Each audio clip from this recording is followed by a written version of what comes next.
kita akan bahas tentang mengalahkan ilmu hitam. Apa saudara? Ngomong sama sebelahnya, kamu bukan ilmu hitam. Sebelum saya bertobat, saya diajar ilmu hitam dari nenek saya. Di situ saya mempraktekkan semua kekuatan hitam. Dan secara otomatis tahu rahasia titik kelemahannya. Semua ilmu hitam itu menggunakan kekuatan dunia arwah. Dan bermain di alam bawah sadar. Apa saudara? Alam sadar manusia itu 20%. Alam bawah sadar itu 80%. Makanya ada memori-memori kita zaman dahulu bisa teringat dan terngiang kembali. Kenapa? Karena alam bawah sadar manusia itu 80%. Dan semua kekuatan mistik, kekuatan roh itu masuk ke alam bawah sadar dengan masuk satu pintu, yaitu sugesti. Apa saudara? Apa saudara? Sugesti. Nah, bagaimana cara untuk mengalahkan, menangkal ilmu hitam? Yang pertama, ikutin saya semua. Yang pertama, jangan meyakini, mempercayai mimpi yang berhubungan dengan arwah orang mati yang menentukan nasib, takdir, kematian. Pada waktu ilmu hitam itu dikirim, akan menyamar menjadi orang yang terdekat yang sudah mati. Contohnya jadi ayahnya. Daripada kamu susah di sini, ikut saya, lebih bahagia. Dia bangun tidur, yakin arwah ayahnya. Maksimal 40 hari pasti mati. Pada waktu percaya itulah makan nyawanya. Dan semua ilmu hitam kalau dikirim pasti ada tanda bunyinya. Kalau bunyinya di atap rumah, buar, itu adalah ilmu untuk membunuh atau bikin orang jatuh sakit parah. Tapi tidak ada bendanya. Kalau bunyinya seperti pasir yang menyebar. Sekitar pintu depan, pintu belakang atau jendela. Itu jenis ilmu hitam. Untuk mateni sandang pangan. Bikin bangkrut, bikin sial, atau memecah rumah tangga supaya cerai. Atau untuk bikin orang jadi perawan tua, perjaka tua, expired kadaluarso. Nah, itu kalau yang pasir menyebar.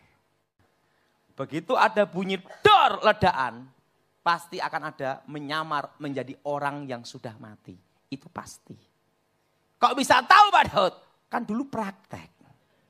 Bagaimana cara masuknya? Melalui sugesti seseorang. Begitu percaya, langsung hantam. Langsung.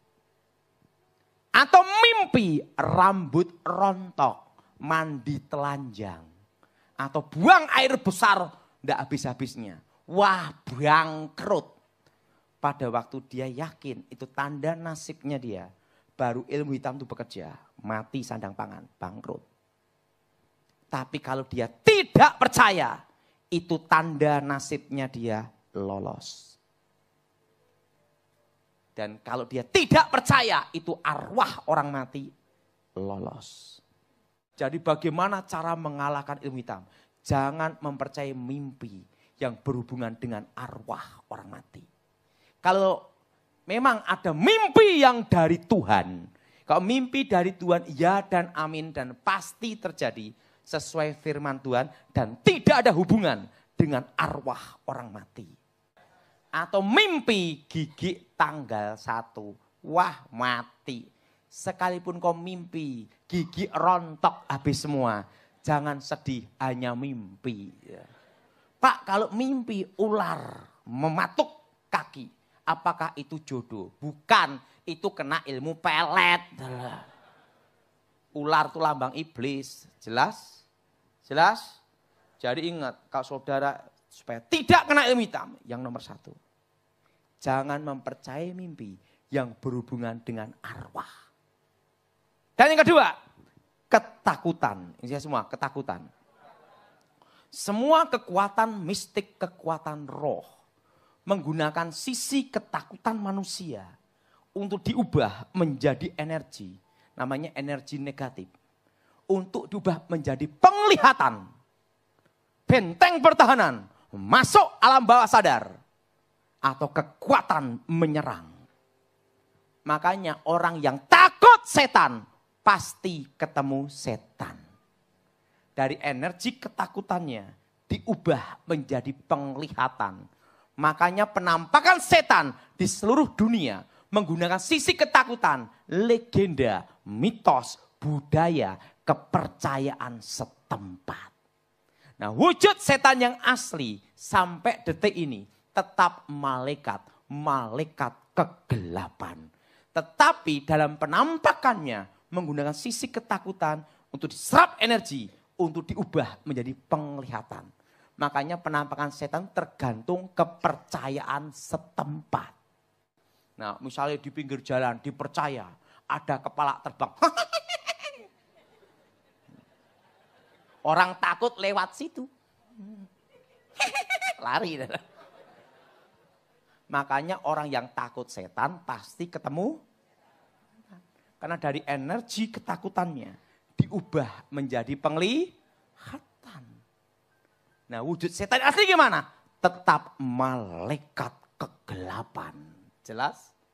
Tapi penampakannya mengambil sisi energi ini. Tapi orang yang berani sama setan, mana setannya? Saya tunggu di sini. Sekalipun puluhan tahun di rumah angker pun, dia tidak lihat setan. Kenapa? Tidak ada energi yang bisa dirubah. Jelas? Sehebat-hebatnya pusaka apapun juga. Kalau yang memegang tidak percaya, maka kekuatan pusaka itu tidak berfungsi. Karena tidak ada energi yang bisa dirubah.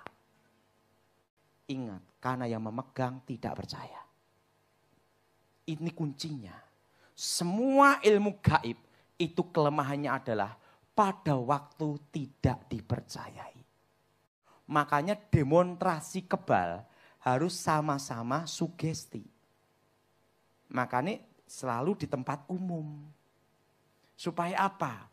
Orang yang percaya sugesti ini diserap energinya jadi benteng pertahanan. Coba kalau anak kecil yang nusuk, yang tidak percaya, cep mati dah. Makanya ilmu pernafasan, tenaga dalam. Dak! Pasti jatuh. Yang jatuh itu karena apa? Sugesti dan percaya. Coba berhadapan dengan orang yang tidak percaya. Sededak, jengkrit sendiri dah. Kenapa? Tidak ada energi yang bisa diserap. Makanya semua ilmu mistik itu kelemahannya adalah pada waktu tidak dipercayai. Nah, laki-laki, wanita, cuek, galak, tidak bisa dihipnotis dan digendam. Orang kalau gendam pasti tepuk sebelah sini. Tidak mungkin sebelah sini. Kenapa? Karena bagian sini dekat dengan otak kecil, saraf leher. Dari sini langsung sini. Makanya orang kalau dipukul bagian lehernya, dak, pasti pingsan. Tidak percaya, coba sendiri. Makanya orang kalau gendam tepuk sini. Apa kelemahan ilmu gendam dan hipnotis? Cuek galak. Ada aku? Udah bubar. Bubar. Makanya orang kalau gendam itu nawarin jasa dulu. Atau jam.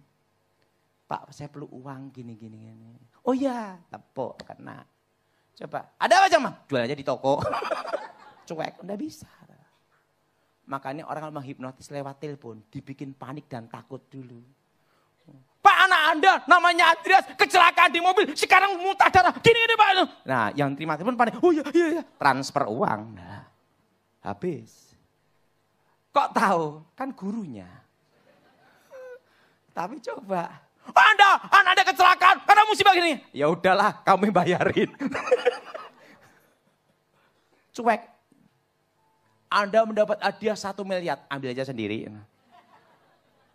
Itu kelemahan hipnotis. Dibikin takut, dibikin sugesti dulu, baru masuk dari energi negatifnya diubah menjadi kekuatan masuk alam bawah sadar. Jelas? Bagaimana supaya tidak kena hipnotis?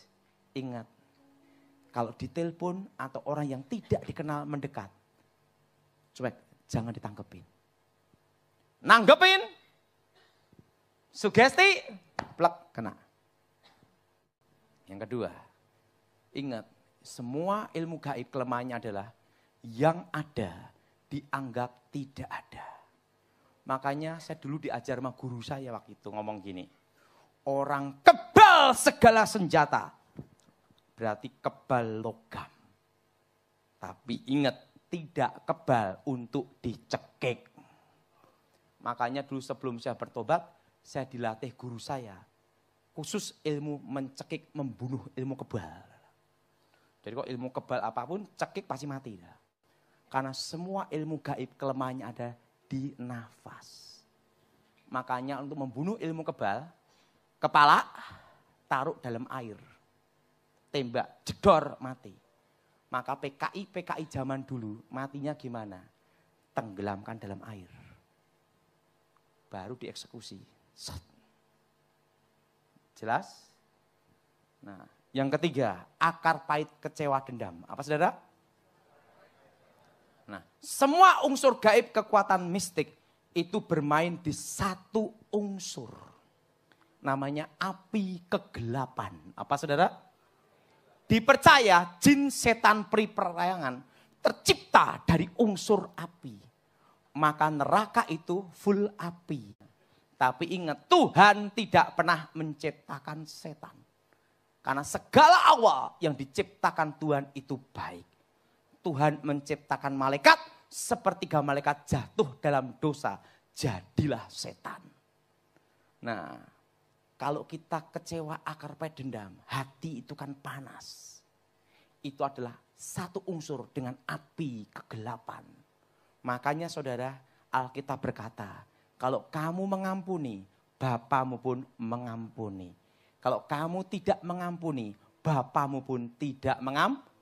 Pengampunan adalah kunci pemulihan. Suami kena guna-guna, istrinya kecewa akar pahit. Dari energi negatif istrinya untuk memperkuat mistik suaminya. Tapi kalau istrinya mengampuni, dihadapi tanpa dendam, tanpa kecewa. Ingat, mobil sebagus apapun, tidak ada bahan bakar, mogok. Betul? Makanya kelemahan ilmu guna-guna, kalau sang istrinya tidak ada kekecewaan. Tidak ada energi yang bisa dipakai untuk mencengkram suaminya.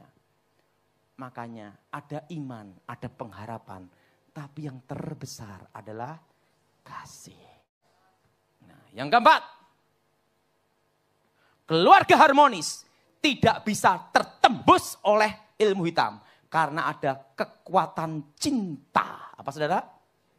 Itulah cinta, cerita indah namun tanpa akhir. Nah, suami istri itu ada namanya ikatan batin. Orang tua anak itu ada ikatan batin.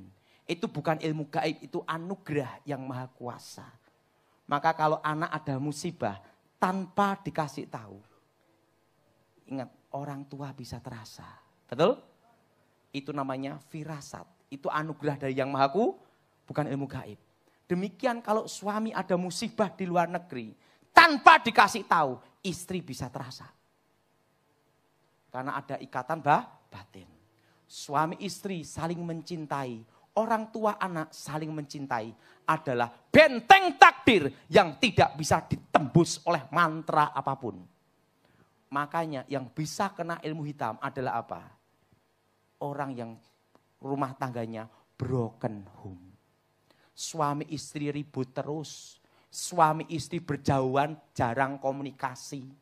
Orang tua anak ribut terus, baru bisa dikerjain. Tapi kalau suami istri, orang tua anak saling mencintai, ikatan batin menyatu, itu tidak bisa ditembus oleh ilmu hitam setingkat apapun juga. Itu namanya kekuatan cinta, benteng takdir yang tidak bisa ditembus. Kenapa dukun kalau mau nyantet harus lihat foto, hari dan tanggal. hari dan tanggal supaya tidak salah sasaran. Kenapa foto? Untuk mengenali target. Orang ini bisa dibunuh atau tidak. Itu dilihat dari sorot mata. Mata adalah jendela hati kita. Orang tidak suka sama orang bisa dilihat dari mata. Orang yang suka orang dilihat dari mata. Jadi ingat, semua ilmu hitam itu ada kelemahannya. Dan ingat, itu bisa keliru. Kelirunya gimana? Kalau terlalu dekat, perasaan itu jadi dekat, tidak bisa. Makanya dukun tuh menyantet pakai apa, foto. Ini target ini bisa kena apa enggak? Dilihat dari foto. Kelima, orang pelit paling mudah kena ilmu hitam. Mesti saudara bingung, apa hubungan orang pelit dengan ilmu hitam? Betul? Betul? Semua penangkal ilmu hitam, penolak bala. Semua aliran dukun. Begitu ada kiriman ilmu hitam atau kasus kerasukan, kasus apapun. Langkah pertama, bancaan selamatan. Supaya orang-orang miskin ini makan. Dan terjadilah hukum takdir. Siapa yang menabur, dia yang menuai. Ada satu hukum di sini. Orang yang menaruh belas kasihan ke orang-orang miskin sesungguhnya memiutangi Tuhan. Dan hukum ini berlaku bukan hanya untuk orang Kristen, semua umat manusia. Makanya kalau dulu belum bertobat namanya dikalahkan dengan kekuatan takdir. Apa takdir itu? Garis yang digariskan yang maha kuasa. Siapa menabur, dia yang menuai. Dan dukun tahu pakem ini, garis takdir ini. Kalau dilawan senjata makan tuan. Bisa bangkrut sendiri atau bisa mati sendiri. Kalau ngirim ilmu hitam harus tepat. Ini kena apa enggak? Kalau enggak kena, enggak yakin, cari dukun lain gitu dah. Nah, tapi kalau pasti kena, sikap langsung. Dah. Itu mengenali target. Nah, setelah saya bertobat, tidak boleh bancaan selamatan. Karena ngundang-ngundang setan, ngundang-ngundang roh. Setan ketemu setan, reoni semua. Tapi inti di dalamnya saya tahu. Pada waktu saya belum bertobat, saya menguasai ilmu Singo Ledoyo. Berubah jadi singa sakti, kebal segala senjata. Itu lakunya berat. 7 hari ngebleng, tidak makan, tidak minum. 7 hari pati geni, tidak boleh lihat unsur api, tidak makan, tidak minum. 21 hari topo ngepel, sehari semalam sekepel nasi. Setelah itu topo ngelambiang, jalan kaki menyusui sungai, 7 hari 7 malam. Tanpa makan, tanpa minum, tanpa tidur. Dan kaki tidak boleh nekuk. Harus gini toh. Makanya kalau dulu belum bertobat, fisik tidak kuat, pasti gila. Harus kuat bener. Dan apa yang terjadi? Setelah menguasai itu, baca mantra di Sungai Tempo. Baca mantra, dek, berubah jadi singa sakti. Kebal segala senjata. Kalau menguasai ilmu Singo Ledoyo, pasti menguasai ilmu babi ngepet. Saya menguasai ilmu itu. Pantangannya tidak boleh ketemu Manado Batak. Jadi rica-rica. Api tenang, itu pakai minyak teplok api. Kalau apinya gini, artinya aman. Kalau goyang-goyang bahaya. Langsung pakai kain hitam, baca mantra. Slep. Ngup, ngup, ngup, ngup, ngup, ngup, jadi babi. Nah, ada selokannya. Sedot, syup. Emas, uang, cek, sedot semua. Langsung ke rumah, buka. Ada harta semua. Karena dulu belum bertobat, saya tidak mau ngerampok kecil-kecil tak balikin. Akhirnya saya punya inisiatif. Bagaimana ngerampok bank. Maka saya punya pengalaman pahit dan satu bank namanya BRI. Bank Rakyat Indonesia. Habis kan baru belajar. Udah berhasil bobol rumah orang. Sekarang coba bobol bank. Api tenang. Langsung ngup jadi babi. Bank BRI ada slogan ada sedot mental, sedot mental, sedot mental. Nungging-nungging gagal bobol Bank BRI. maka amanlah nabung di BRI. Saya pulang, nguk sampai rumah. Guru saya ngomong, Ton, baru ngapain kamu? Guru, kenapa aku bobol bank BRI enggak bisa? Guru saya berkata, dari Adam Hawa sampai kamu. Enggak ada tuyul babi ngepet bobol bank kecuali kamu. Langsung guru saya ngomong, ini rahasianya. Bank tidak bisa dibobol tuyul dan babi ngepet sampai modar ngepotnya. Karena di bank itu uangnya orang pelit dan sosial kumpul jadi satu. Safety box-nya orang pelit, safety box-nya orang sosial kumpul jadi. Oh, jadi ilmu hitam ini kalau orangnya pelit target diterima. Orang yang sosial nolong gimana guru? Ngomong aja, cari dukun lain. Ingat. Orang yang suka menolong, suka memberi. Itu adalah penangkal ilmu hitam. Maka di gereja itu, di Alkitab, ada persembahan sulung. Ada kolekte, ada perpuluhan. Saya rasa hari ini kolekte berubah. Waktu mau ngasih, hanya satu pilihan. Mau ngasih atau dibobol babi ngepet. Dan yang terakhir, kalau kita hidup dalam Tuhan, ada kuasa Tuhan. Roh dalam diri kita lebih terang yang menyinari kegelapan. Ingat saudara, semua unsur mistik apapun, kelemahannya ada satu. Pada waktu tidak dipercayai. Kenapa Belanda bisa menjajah 350 tahun? Karena mereka tidak percaya. Jelas? Nah, mulai hari ini jangan pelit-pelit. Ngomong sebelahnya, ingat babi ngepet. Mari kita bangkit berdiri saat ini.